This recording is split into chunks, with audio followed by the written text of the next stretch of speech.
একটি স্টুডেন্ট হঠাৎ করে আমাকে ইনস্টাগ্রামে মেসেজ করে, মানে আমার অনেক পুরনো স্টুডেন্ট। তো তখন আমি মিশনে পড়াতে যেতাম, ওরা তখন 11-এর ক্লাস করতো, তো তাদেরকে ওরা 10-এর ক্লাসটাও আমার করতো, রিকোয়েস্ট করেছিল বলে পড়াতাম। তো সে মেয়েটির নাম হচ্ছে উম্মে সালেমা।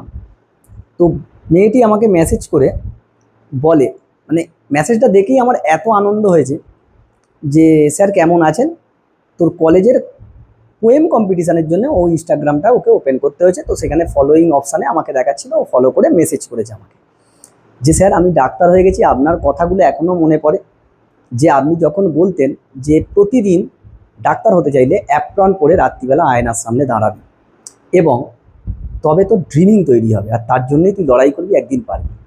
খুব একটা প্রত্যন্ত মুর্শিদাবাদের গ্রামের মেয়ে, তাদের পাড়ার মধ্যে, তাদের ওই জায়গাটার মধ্যে প্রথম সে ডাক্তার।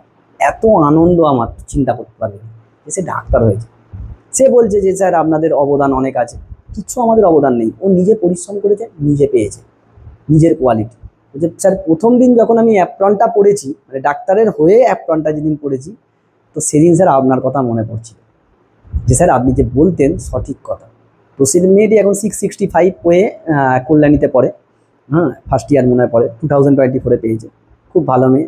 এইগুলো হচ্ছে ইন্সপিরেশনাল স্টোরি, এইগুলো হচ্ছে ইন্সপিরেশনাল স্টোরি, যে এদেরকে দেখে আমাদের এত আমার আনন্দ লেগেছে তুই চিন্তা করতে পারবি না।